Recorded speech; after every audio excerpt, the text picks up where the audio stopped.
Punjab assembly کا اجلاس 1 گھنٹہ 5 منٹ کی تاخیر سے شروع ہوا۔ وقفہ سوالات ختم ہوتے ہی رکن اسمبلی شوکت بھٹی نے ایوان میں اپنی ڈگری لہراتے ہوئے کہا کہ ان کی ڈگری اصل ہے، لیکن میڈیا نے اسے جعلی قرار دے کر 18 گھنٹے تک خبر چلائی۔ یہ خبر سن کر ان کی والدہ کو دل کا دورہ پڑ گیا۔ شوکت بھٹی کی تقریر کے ساتھ ہی دیگر ارکان اسمبلی نے بھی میڈیا پر الزامات کی بارش کر دی۔ اگر یہ ادارے نہ رہے، اگر یہ جمہوریت نہ رہی اور اس ملک میں ناقانونیت اور مارشل نہ آ گیا تو یہ ذمہ دار میڈیا ہوگا۔ آپ بھی بائیکاٹ کریں گے؟ اس کے ذمہ دار ہم نہیں ہوں گے۔ تمام جھوٹی خبریں انسان کرتے ہیں۔ میں اپنے اس پورے ہاؤس کی ذمہ داری لیتا ہوں، ذاتی قسم میں بالکل آنیسٹلی ریٹرنیں چیک کروں گا۔ یہ بھی مجھے آج اپنی ریٹرنیں چیک کرائیں، اگر میں ثابت نہ کر دوں کہ ان کے پاس بلیک منی ہے میں ریزائن کروں گا۔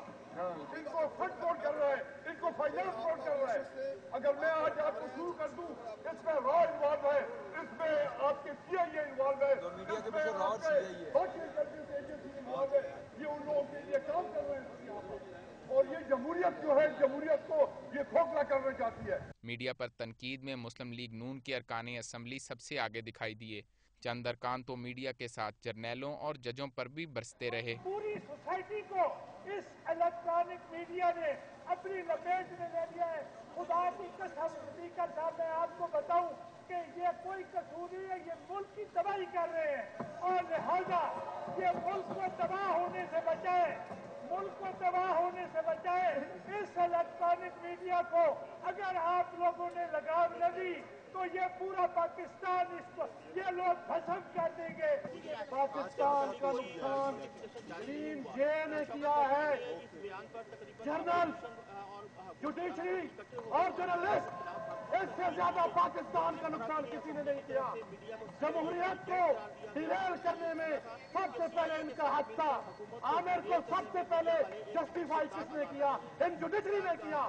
ان کا ساتھ کس نے دیا؟ ان جرنلسٹوں نے ساتھ۔ 15 سے 20 دن تک میڈیا کے اوپر اس کا میرا ٹرائل ہوا۔ میری والدہ 5 اپریل کو میرے ماتھے پہ پیشانی پہ چومتی تھی اور کہتی تھی کہ پت تو کی کیتا ہے، اے بڈھی تیرے پیچھے کس گل تے پئی۔ 5 مارچ والے دن وہ اپنے خال کے حقیقی سزا ملی، صرف اسی دکھ میں کہ میڈیا میرے اوپر الزام لگاتا کہ میں نے عورت کو زد کو۔ جس وقت ارکان پنجاب اسمبلی جعلی ڈگریوں کے مسئلے پر پرجوش خطابات کر رہے تھے، اسی وقت بہاؤالدین ذکریہ یونیورسٹی نے پاک پتن سے مسلم لیگ نون کے رکن قومی اسمبلی سلمان محسن گیلانی اور منڈی بہاؤالدین سے پاکستان پیپلز پارٹی کے رکن پنجاب اسمبلی وسیم افضل کی ڈگری جعلی قرار دے دی۔ ایوان میں میڈیا کے خلاف مسلسل نعرے بازی اور تقاریر پر پریس گیلری میں موجود صحافیوں نے اجلاس کی کارروائی کا بائیکاٹ کیا۔ ذیشان بخش، ڈان نیوز، لاہور۔